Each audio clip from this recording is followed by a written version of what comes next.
കേരളത്തിൽ ഒരു പുതിയുഗ പിറവി എന്ന ലക്ഷ്യവുമായി ഐക്യജനാധിപത്യ മുന്നണി അധികാരത്തിൽ വന്നിട്ട് 2 മാസം കഴിയുമ്പോൾ നിരവധിയായ പ്രവർത്തനങ്ങൾക്ക് തുടക്കം കുറിക്കാൻ കഴിഞ്ഞു. അതിനുമപ്പുറത്തേക്ക് ദീർഘകാല വീക്ഷണത്തോടുകൂടി എന്നിൽ അർപ്പിതമായിരിക്കുന്ന കർത്തവ്യങ്ങൾ, വകുപ്പുകളുടെ ഉത്തരവാദിത്തങ്ങൾ കൃത്യമായി നിർവഹിക്കാൻ ശ്രമിച്ചുകൊണ്ടിരിക്കുകയാണ്.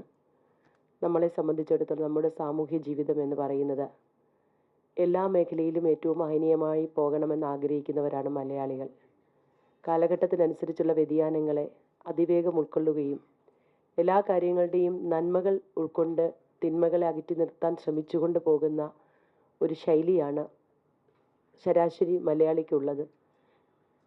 ഞങ്ങളുടെ വകുപ്പ്, എനിക്ക് അലോട്ട് ചെയ്യപ്പെട്ടിരിക്കുന്ന വകുപ്പുകൾ തൊഴിൽ വകുപ്പും വനിതാ ശിശുക്ഷേമവും ക്ഷീരവികസനവും മൃഗസംരക്ഷണവുമാണ് പ്രധാനപ്പെട്ടത്. അതിനോടനുബന്ധിച്ചിട്ടുള്ള മറ്റ് ഡിപ്പാർട്ട്മെൻറ്റ്സും. ഈ മേഖലകൾ എന്ന് പറയുന്നത് ജനങ്ങളുമായി ഏറെ അടുത്ത് നിൽക്കുന്ന മേഖലയാണ്. തൊഴിൽ വകുപ്പും വനിതാ ശിശുക്ഷേമ വകുപ്പ്, എല്ലാ വകുപ്പുകളെക്കുറിച്ച്, പ്രത്യേകിച്ച് വനിതാ വകുപ്പിനെ കുറിച്ച് കൂടുതൽ ഇടപെടലുകൾ വനിതാ രാഷ്ട്രീയ പ്രവർത്തനത്തിന് മുൻതൂക്കം നൽകിയ കാലഘട്ടങ്ങളിൽ നൽകിയിട്ടുണ്ടെങ്കിലും മൃഗസംരക്ഷണം അടക്കമുള്ള ക്ഷീരവികസന വകുപ്പുകളെക്കുറിച്ച് കാര്യമായ ഗ്രാഹ്യമില്ലായിരുന്നു. ആരെങ്കിലും എന്തെങ്കിലും കാര്യം പറയുമ്പോൾ അതിലിടപെടൽ ഉണ്ടാകും എന്നുള്ളതിനപ്പുറത്തേക്കില്ലായിരുന്നു.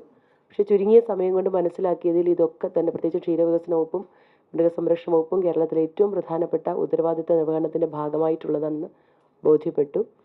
തൊഴിൽ വകുപ്പിനെ സംബന്ധിച്ചിടത്തോളം ലോകം മുഴുവൻ തൊഴിൽ മേഖലയിൽ പതിറ്റാണ്ടുകളുടെ പോരാട്ടത്തിനൊടുവിൽ ലോകത്തെ തൊഴിലാളി വർഗം, ഇന്ത്യയിലെ തൊഴിലാളി വർഗം, കേരളത്തിലെ തൊഴിലാളി വർഗം നേടിയെടുത്ത അവകാശങ്ങൾ നിലനിർത്തുക എന്ന വലിയ ഉത്തരവാദിത്വം നമുക്കുണ്ട്. കാലഘട്ടത്തിനനുസരിച്ചുള്ള മാറ്റം, AI അടക്കമുള്ള സാങ്കേതിക വിദ്യകളുടെ വരവ്, ഇതൊക്കെ ഈ മേഖലയിൽ ഒരുപാട് ആശങ്കകൾ സൃഷ്ടിക്കുന്നുണ്ട്. ഈ തിരുവനന്തപുരത്ത് പോലും പലയിടങ്ങളിലും ജീവനക്കാരുടെ ബുദ്ധിമുട്ടുകൾ ശ്രദ്ധയിൽപ്പെടുന്നുണ്ട്. അങ്ങനെ ഏറ്റവും സങ്കീർണമായ പ്രശ്നങ്ങൾ അഭിമുഖീകരിക്കുന്ന ഒരു സമയത്താണ് ഇതിൻ്റെ ചുമതല ഏറ്റെടുക്കേണ്ടി വന്നത്. പക്ഷേ ആ സങ്കീർണതകൾ എന്ന് പറഞ്ഞ് കൈയും കെട്ടി നോക്കിയിരിക്കാനാകില്ല. നിയമത്തിൻ്റെയും സാമൂഹ്യ സുരക്ഷിതത്വത്തിൻ്റെയും ഒക്കെ ആ പ്ലാറ്റ്ഫോമിൽ നിന്നുകൊണ്ട് പരമാവധി പ്രശ്നങ്ങളെ, എംപ്ലോയറെയും എംപ്ലോയീസിനെയും ഒരുപോലെ ചേർത്ത് നിർത്തിക്കൊണ്ടുള്ള ഒരു തൊഴിൽ വകുപ്പിനാണ് നമ്മൾ ഉറപ്പ് നൽകുന്നത്. അതനുസരിച്ചുള്ള പ്രവർത്തനങ്ങൾ ആരംഭിച്ചു കഴിഞ്ഞു. അതോടൊപ്പം തന്നെ അസംഘടിത മേഖലയിലെ തൊഴിലാളികളുടെ സുരക്ഷിതത്വത്തെക്കുറിച്ച് പതിറ്റാണ്ടുകളായി നമ്മൾ ഓരോരുത്തരും കേൾക്കുന്നതാണ്. ഞാനടക്കമുള്ളവർ, പ്രത്യേകിച്ചും സ്ത്രീ തൊഴിലാളികളുടെ ഒക്കെ വിഷയങ്ങൾ മുൻകാലങ്ങളിൽ ഇടപെട്ടിട്ടുണ്ട്. പക്ഷേ ഇന്നും അസംഘടിത മേഖലയിൽ ഒരുപാട് സ്ത്രീകൾ ഉൾപ്പെടെ ആളുകൾ ജോലി ചെയ്യുന്നുണ്ട്. തൊഴിൽ സുരക്ഷിതത്വം ഇല്ലാതെ, പ്രാഥമിക ആവശ്യങ്ങൾ നിറവേറ്റാനുള്ള സാഹചര്യം പോലും ഇല്ലാതെ. സർക്കാർ പദ്ധതികളെക്കുറിച്ച് പരിശോധിച്ചാൽ നിരവധിയായ പദ്ധതികൾ ഇത്തരം മേഖലകളിൽ നടപ്പിലാക്കിയിട്ടുണ്ട്. പക്ഷെ ഫലപ്രദമായി മനുഷ്യൻ്റെ ആവശ്യങ്ങൾ പൂർണ്ണമായി നിറവേറ്റുന്ന തരത്തിലുള്ള കാര്യങ്ങൾ കുറവാണ് എന്നതാണ് ബോധ്യം. ഇങ്ങനെയുള്ള ഓരോ വിഷയങ്ങളും പരിഹരിക്കുന്നതിന് സമയബന്ധിതമായി വകുപ്പ് പ്രവർത്തന പരിപാടികൾ ആവിഷ്കരിച്ച് നടപ്പിലാക്കുന്നുണ്ട്. ഇപ്പോൾ ഓണക്കാലമാണ് വരാൻ പോകുന്നത്. ഒരുപാട് എല്ലാവരും കേരളത്തിലെ, ലോകമെമ്പാടുമുള്ള മലയാളി, പ്രത്യേകിച്ച് കേരളത്തിലെ ആളുകൾ മുഴുവൻ ഓണം എന്ന് പറയുന്നത് മറ്റെല്ലാം മറന്ന് അതിലേക്ക് നമ്മൾ ആകുന്ന ഒരു സമയമാണ്.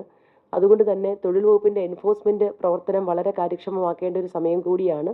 എൻഫോഴ്സ്മെൻറ്റ് വകുപ്പ് തലത്തിൽ നിർദ്ദേശം കൊടുത്തുകൊണ്ട് എല്ലാ സ്ഥാപനങ്ങളിലും അത്യാവശ്യം ജീവനക്കാരുടെ പ്രൈമറി നീഡ്സ്, അവരുടെ എല്ലാ അവകാശങ്ങളും, മൗലികമായ അവകാശങ്ങൾ സംരക്ഷിക്കുന്നു എന്ന് ഉറപ്പുവരുത്താനുള്ള നടപടികൾ ആരംഭിച്ചു കഴിഞ്ഞു.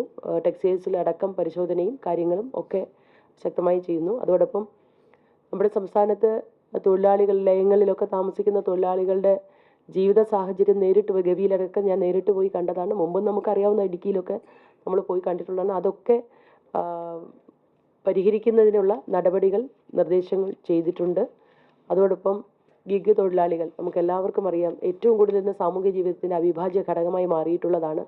അവർക്ക് കാര്യമായൊരു പരിഗണന കിട്ടുന്നില്ല. അവർക്ക് ഓട്ടോ ഡ്രൈവർമാരുൾപ്പെടെയുള്ള എല്ലാവർക്കും അവർക്കുള്ള ഇരിപ്പിടങ്ങളും വിശ്രമമുറികളും ചാർജിങ് സ്റ്റേഷനുകളും ഒക്കെ നടപ്പാക്കുന്ന 100 ദിന കർമ്മ പദ്ധതിയിൽ തന്നെ അത് ഉൾപ്പെടുത്തി അതിൻ്റെ പ്രവർത്തനങ്ങൾ ആരംഭിച്ചു. 3 പ്രധാന സിറ്റികളിൽ ആദ്യം തുടങ്ങുന്നു. അതിനുള്ള സ്ഥലമൊക്കെ കണ്ടെത്തി കഴിഞ്ഞു. ആ വർക്ക് തുടരുകയാണ്. അതോടൊപ്പം തന്നെ മറ്റ് സംസ്ഥാനങ്ങളിൽ നിന്ന് വരുന്ന തൊഴിലാളികളെ സംബന്ധിച്ചിടത്തോളം ഒരുപാട് സുരക്ഷിത പ്രശ്നങ്ങളുണ്ട്. അവർക്ക് ഹർദിൻ സുരക്ഷിത് എന്ന രീതിയിൽ ഉള്ള ഹിന്ദി ഭാഷയിൽ തന്നെ പലർക്കും മലയാളവും ഇംഗ്ലീഷും ഒക്കെ ഇവിടെ വന്നതിന് ശേഷം പഠിച്ചെടുക്കുന്നതാണ്. മലയാളമൊക്കെ പഠിക്കാൻ എല്ലാവർക്കും പെട്ടെന്ന് പറ്റുകയില്ല. അതുകൊണ്ട് അവരുടെ ഭാഷയിൽ തന്നെ അവർക്ക് ട്രെയിനിങ് കൊടുക്കുവാനുള്ള പദ്ധതികൾ ആരംഭിച്ചു. അതിൻ്റെ സംസ്ഥാനതല ഉദ്ഘാടനം തൊട്ടടുത്ത ദിവസം കൊല്ലത്ത് വെച്ച് നടക്കുകയാണ്. അതുപോലെ ഫാക്ടറി തൊഴിലാളികൾക്ക് വിപുലമായ ആരോഗ്യ ജീവിതശൈലി രോഗനിർണയ ക്യാമ്പുകളും സർവേയും എല്ലാ കാര്യത്തിലും ഡേറ്റാസ് ഇല്ല എന്നുള്ളതാണ് പലപ്പോഴും നമ്മുടെ ഒരു പ്രശ്നം. ഇപ്പോൾ ഇതര സംസ്ഥാന തൊഴിലാളികളുടെ കാര്യം പറയുകയാണെങ്കിൽ എവിടെയൊക്കെയോ ഡേറ്റാസ് ഉണ്ട്, പക്ഷെ ഒരിടത്തും പൂർണ്ണമല്ല. ആരോഗ്യ വകുപ്പിനുണ്ട്, വിദ്യാഭ്യാസ വകുപ്പിനുണ്ട്, തൊഴിൽ വകുപ്പിനുണ്ട്, ആഭ്യന്തര വകുപ്പിനുണ്ട്. അതുകൊണ്ട് തന്നെ ഒരു യൂണിഫോം പോർട്ടൽ ഇവർക്ക് വേണ്ടി ആരംഭിക്കുകയാണ്.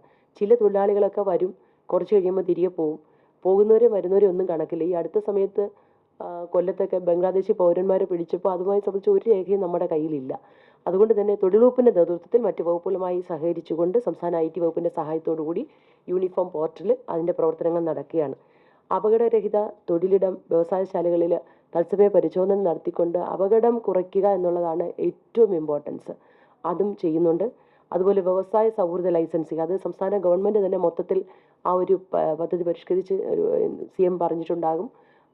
ഒരു നമുക്ക് എന്തെങ്കിലും ഒരു സ്ഥാപനം തുടങ്ങാൻ ലൈസൻസിന് പോയാൽ പല സ്ഥലത്തായിട്ട് ഇങ്ങനെ അപേക്ഷകൾ കെട്ടിക്കിടന്ന് എത്രയോ വകുപ്പുകളിൽ പോയി പിന്നെ വീണ്ടും തിരികെ വന്ന് അത് ഒരുപാട് സമയമെടുക്കുകയും ഒക്കെ പ്രശ്നം. അതുകൊണ്ട് വ്യവസായ സൗഹൃദ നാട് എന്ന നിലയിൽ തന്നെ അത്തരമുള്ള ബുദ്ധിമുട്ടുകൾ കുറച്ചുകൊണ്ട് പോകാനുള്ള ശ്രമങ്ങളുണ്ട്. അതോടൊപ്പം ഒരുപാട് ഫാക്ടറികൾ അൺരജിസ്റ്റേർഡ് ആയിട്ട് നമ്മുടെ സംസ്ഥാനത്ത് പ്രവർത്തിക്കുന്നുണ്ട്. എന്തെങ്കിലും പ്രശ്നം ഉണ്ടാകുമ്പോൾ മാത്രമാണ് നമ്മളത് തിരിച്ചറിയുന്നത്. അതുകൊണ്ട് അൺരജിസ്റ്റേർഡ് ഫാക്ടറികൾക്ക് രജിസ്റ്റർ ചെയ്യാനുള്ള വോളണ്ടറി ആയിട്ടും അല്ലാതെ നിർബന്ധപൂർവ്വം ചെയ്യിക്കാനുള്ള കാര്യങ്ങൾ തന്നെ ചെയ്യുന്നുണ്ട്. നമുക്കറിയാം അങ്ങനെ വിവിധങ്ങളായി ശ്രദ്ധയിൽ വരുന്ന ഇപ്പോൾ കോറോ ഹെൽത്ത് വകുപ്പ് മന്ത്രിയെ ചുമതലയേറ്റതിന് ശേഷം ഏറ്റവും വലിയൊരു ഇഷ്യൂ ആയി മുമ്പിൽ വന്നത് സംസ്ഥാനത്തെ മാധ്യമപ്രവർത്തകർ വളരെ ഫലപ്രദമായി ഇടപെട്ട് സമൂഹത്തിൻ്റെ ശ്രദ്ധയും വ്യവസായികളുടെയും അതോടൊപ്പം തന്നെ തൊഴിലാളികളുടെയും ഒക്കെ ശ്രദ്ധ അതിൽ കൊണ്ടുവരുന്നതിൽ ഏറ്റവും നിർണായക പങ്ക് വഹിച്ചതിന് ഈ സമയത്ത് ഞാൻ നന്ദിയോടെ ഓർക്കുകയാണ്. ആ വിഷയത്തിൽ ഒരു US ബേസ്ഡ് കമ്പനി ആയിരുന്നിട്ട് കൂടി വളരെ കർശനമായ നിലപാട് ജീവനക്കാർ പറഞ്ഞതിനേക്കാൾ കൂടുതൽ ആനുകൂല്യങ്ങൾ വാങ്ങിച്ചു കൊടുത്ത് അവരെ സംരക്ഷിക്കാൻ കഴിഞ്ഞെന്ന ചാരിതാർത്ഥ്യത്തോടു കൂടിയാണ് തൊഴിൽ വകുപ്പ് മുന്നോട്ട് പോകുന്നത്. പരമാവധി ഇടപെടലുകളൊക്കെ നടത്തുന്നുണ്ട്. ലേബർ കോഡ് എന്ന വിഷയം നമ്മുടെ മുന്നിലുണ്ട്. അതിൻ്റെ ചർച്ചകളൊക്കെ നടന്നു വരികയാണ്.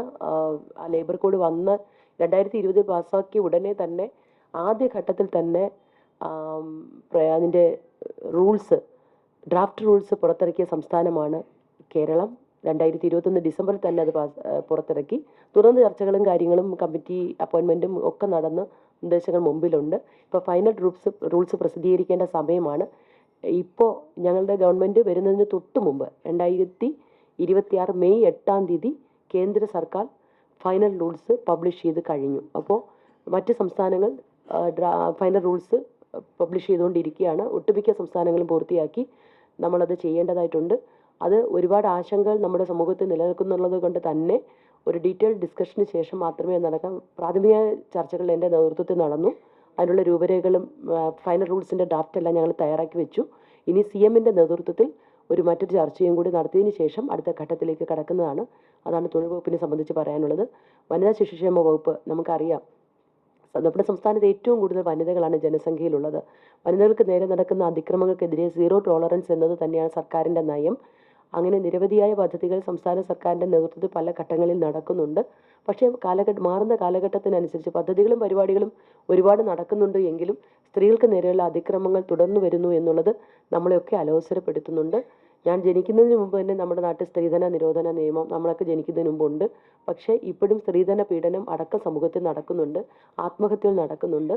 അതുകൊണ്ട് ആ മേഖലയിൽ ഒരു സംസ്ഥാനത്ത് സമഗ്രമായൊരു വനിതാ നയം നടപ്പിലാക്കാനുള്ള ഡ്രാഫ്റ്റ് ഞങ്ങൾ തയ്യാറാക്കി കഴിഞ്ഞു. ഇനി സ്റ്റേറ്റ് ഹോൾഡേഴ്സുമായിട്ടും മുഖ്യമന്ത്രി അടക്കമുള്ള നേതൃത്വവുമായിട്ടും ഒക്കെ ബന്ധപ്പെട്ട എല്ലാവരുമായി സംസാരിച്ച് എത്രയും പെട്ടെന്ന് സംസ്ഥാനത്ത് വനിതാ നയം നടപ്പിലാക്കുകയാണ്. വനിതാ നയത്തിൻ്റെ കാതൽ എന്ന് പറയുന്നത് ഒരു പെൺകുഞ്ഞിൻ്റെ ജനനം മുതൽ വളർച്ചയുടെ ഓരോ ഘട്ടത്തിലും പഠനം, ജീവിത നിലവാരം, തൊഴിൽ, സഞ്ചാരം, പൊതുവിടങ്ങളിൽ സുരക്ഷയും മികച്ച ജീവിത നിലവാരവും അതിനെല്ലാം വേണ്ടുന്ന പിന്തുണ ഉറപ്പാക്കുന്ന നിലയിലുള്ള ഒരു വനിതാ നയമാണ്. അതിൽ ഊന്നൽ നൽകുന്നത് സ്ത്രീ സുരക്ഷയ്ക്ക് തന്നെയാണ്. അത്തരത്തിലുള്ള നിരവധി പദ്ധതികൾ ആവിഷ്കരിച്ച് നടപ്പിലാക്കുന്നുണ്ട്. കുഞ്ഞുങ്ങൾ, വിദ്യാർത്ഥികൾ, യുവതികൾ, അവരുടെ തൊഴിൽ, കുടുംബം, ആരോഗ്യം, വയോജനങ്ങൾ എന്നിങ്ങനെ സമഗ്ര എല്ലാ മേഖലകളുമായി ബന്ധപ്പെട്ടതാണ് വനിതാ നയം.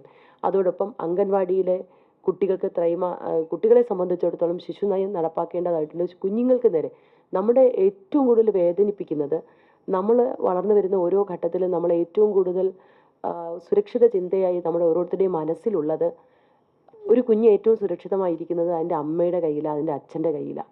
പക്ഷേ വർത്തമാനകാലത്തിലെ കേരളത്തിലെ ഓരോ സംഭവങ്ങളും പെറ്റമ്മയുടെ മടിയിൽ പോലും കുഞ്ഞു സുരക്ഷിതമല്ല എന്നുള്ള കാര്യങ്ങളാണ് അത് നമുക്ക് ചിന്തിക്കാൻ പോലും ആകുന്നില്ല. പക്ഷേ അതൊരു യാഥാർത്ഥ്യമാണ്. ചുരുക്കം ചില കേസുകളിലാണ് അങ്ങനെ വരുന്നതെങ്കിൽ പോലും അത് ഒരിടത്ത് പോലും സംഭവിച്ചുകൂടാ എന്നാണ് സർക്കാരിൻ്റെ നയം. നെടുമങ്ങാട് കുഞ്ഞ് ഒരു കണ്ണീരോർമ്മയായി ഇപ്പോഴും നമ്മുടെ മനസ്സിലുണ്ട്. അതുപോലെ എത്രയോ കുഞ്ഞുങ്ങൾ ആ പിഞ്ചു ശരീരത്തിൽ 90 മുറിവ പോസ്റ്റ്മോർട്ടത്തിൽ കണ്ടത്. ഇങ്ങനെ കഴിയുന്ന 1.5 വയസ്സേ ഉള്ളൂ കുഞ്ഞ്.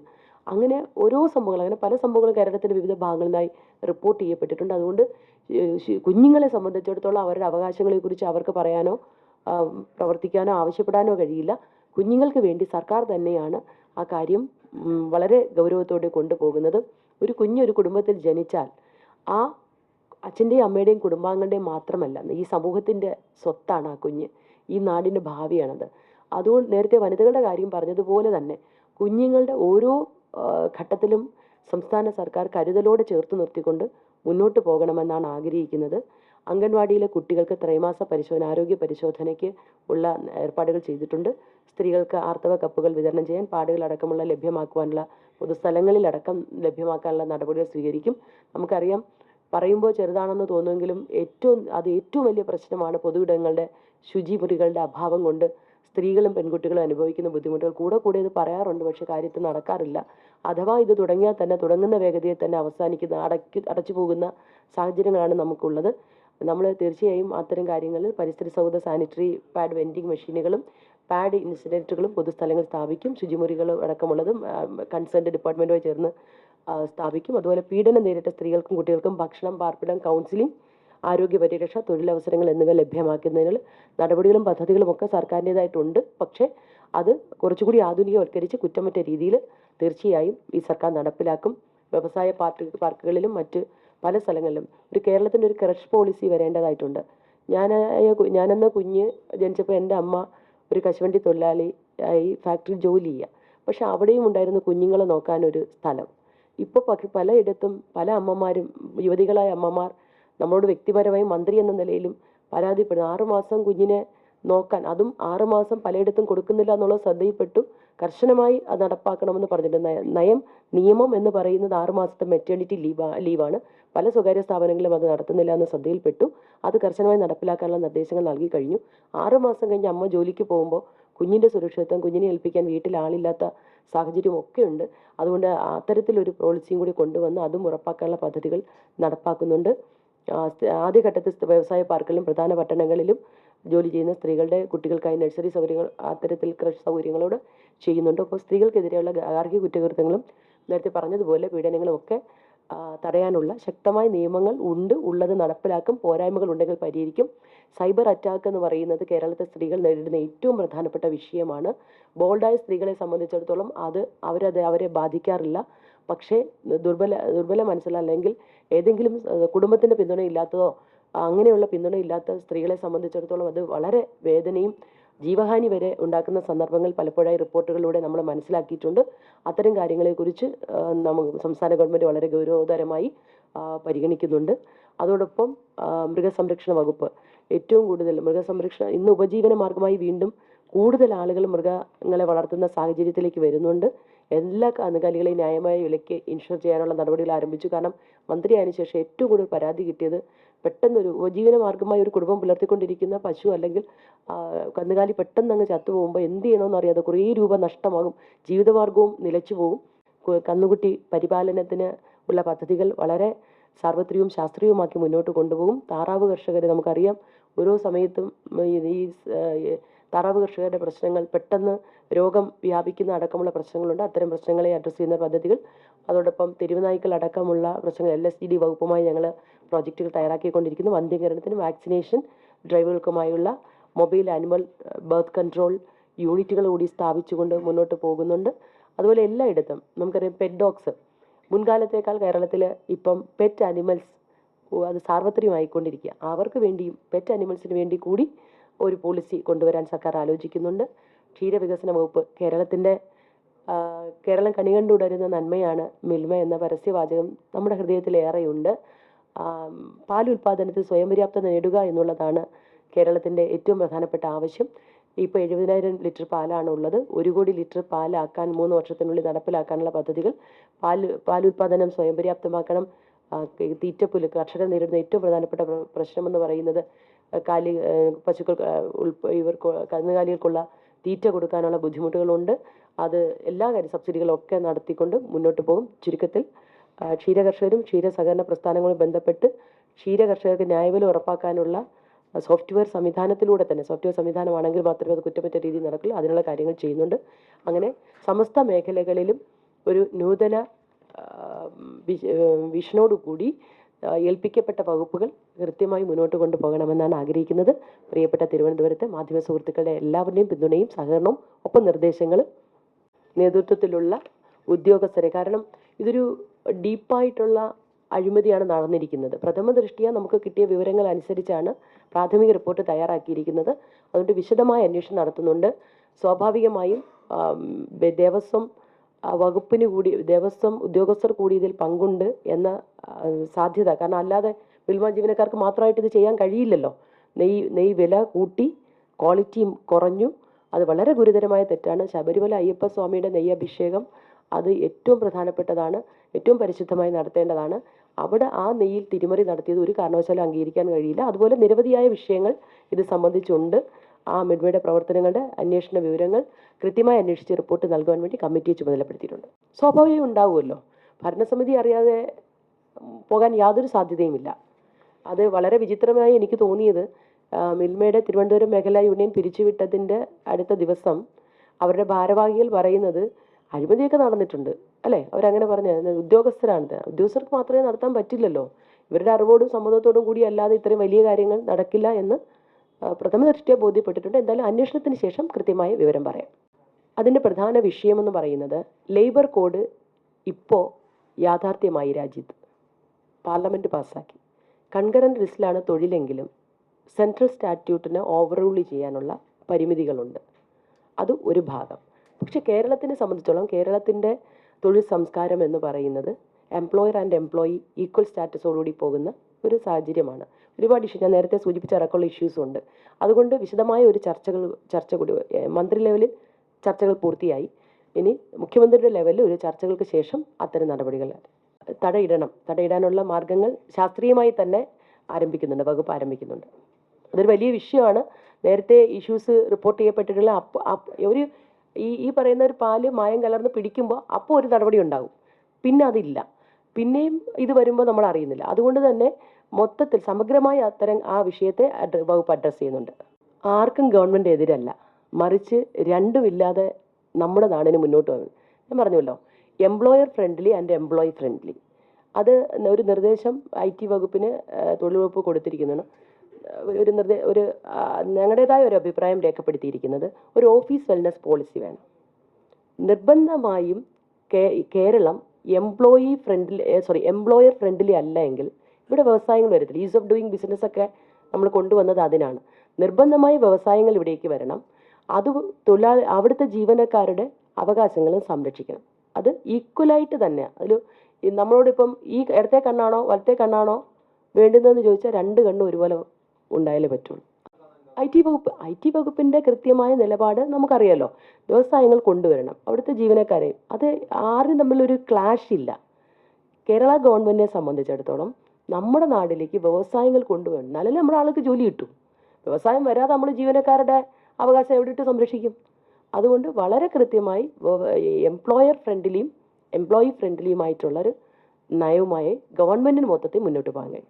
കേരള സർക്കാരിനെ സംബന്ധിച്ച് UDF സർക്കാരിനെ സംബന്ധിച്ചിടത്തോളം ആദിവാസി ദളിത് മേഖലകളിൽ എത്രയോ ഫണ്ടുകൾ വകമാറ്റി ചെലവഴിച്ചതോടക്കമുള്ള കാര്യങ്ങൾ നിങ്ങൾ ഓരോരുത്തർ റിപ്പോർട്ട് ചെയ്തിട്ടുള്ളത്. കുറ്റമറ്റ രീതിയിൽ അവരുടെ, ഞാൻ പലപ്പോഴും ആലോചിച്ചിട്ടുള്ളൊരു കാര്യമാണ്, നമ്മൾ ഈ ആദിവാസികളെ കുറിച്ച് ഇപ്പോൾ നമ്മൾ അട്ടപ്പാടിയിലൊക്കെ പോയി താമസിച്ചിട്ടുണ്ട്. അപ്പോൾ അവിടെയൊക്കെ എത്ര വർഷം കൊണ്ടേ നമ്മൾ കേൾക്കുന്ന വാർത്തകൾ വരുന്നു, കോടിക്കണക്കിന് രൂപ അട്ടപ്പാടിയുടെ പുരോഗതിക്കായി വിലയിരുത്തി.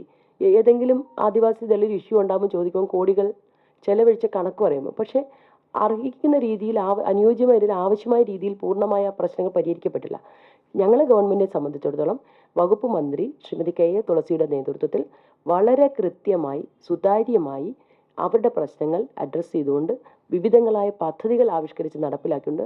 സ്ത്രീകളെ സംബന്ധിച്ചിടത്തോളം സാമ്പത്തിക സ്വയം പര്യാപ്തത വളരെ കുറവാണ്. അതുകൊണ്ട് തന്നെ ദാക്ഷായണി വായ്പാ പദ്ധതി അടക്കം പ്രഖ്യാപിച്ചുകൊണ്ട് എല്ലാ മേഖലകളിലും എല്ലാ വകുപ്പുകളിലും ആരാണോ ഇതിൻ്റെ ബെനിഫിഷ്യറീസ് അവരിലേക്ക് അത് എത്തുന്ന രീതിയിലാണ് വിഭാവനം ചെയ്തിരിക്കുന്നത്. അങ്ങനെ സാമാന്യവൽക്കരിക്കേണ്ട എന്നുള്ളത് ഒന്നാമത്തേത്. രണ്ട്, 1 രൂപ പോലും അവരിലേക്ക് എത്തിയില്ല എന്ന് പറയുന്നത് യാഥാർത്ഥ്യവുമല്ല. പക്ഷേ ആനുപാതികമായുള്ള പ്രശ്നങ്ങൾ പൂർണ്ണമായി അഡ്രസ്സ് ചെയ്യപ്പെട്ടിട്ടില്ല എന്നുള്ളതാണ് വിഷയം. UDF ഗവൺമെൻറ് കൃത്യമായി ആ കാര്യങ്ങൾ ഗൗരവമായി എടുത്തുകൊണ്ട് തന്നെയാണ് മുന്നോട്ട് പോകുന്നത്. ഞാൻ ആദ്യം സൂചിപ്പിച്ചല്ലോ, ബെനിഫിഷ്യറീസ് ആയ ആളുകൾ എത്തേണ്ടവരിലേക്ക് കൃത്യമായി എത്തുന്നുവെന്ന് ഈ ഗവൺമെൻറ് ഉറപ്പുവരുത്തും. ഒന്നാമതായി, ഇതുവരെയുള്ള ശമ്പളം കൊടുത്ത് പരിഹരിച്ചതല്ല. നിയമത്തിൽ പറയുന്ന ഇതിനേക്കാൾ കൂടുതൽ കുട്ടികളോട് മാനേജ്മെൻറ്റോട് നമ്മൾ സർക്കാർ ആവശ്യപ്പെട്ടത് കുട്ടികളെ അവർക്ക് വേറെ സെൻറ്റേഴ്സ് ഉണ്ട്, അവിടേക്ക് അക്കോമഡേറ്റ് ചെയ്യണം എന്നുള്ളതാണ്. അവരവിടേക്ക് റീലൊക്കേറ്റ് ചെയ്യണമെന്നുള്ളതാണ്. അപ്പോൾ കുട്ടികൾക്ക് പിന്നീടുള്ള ചർച്ചയിൽ അത് വേണ്ട, കേരളത്തിൽ തന്നെ നിന്നാൽ മതി, അവർക്ക് അടുത്തൊരു തൊഴിൽ കണ്ടു കിട്ടുന്നിടം വരെയുള്ള ഒരു പണം ആവശ്യപ്പെട്ട ഒരു തുക ഒരു മാസം പറഞ്ഞു, ഇത്ര മാസം, അതിനേക്കാൾ കൂടുതൽ കുട്ടികൾ ആവശ്യപ്പെട്ടതിനേക്കാൾ കൂടുതൽ ഒരു എഗ്രിമെൻറ്റിൽ വാങ്ങിച്ചു കൊടുക്കാൻ കഴിഞ്ഞു.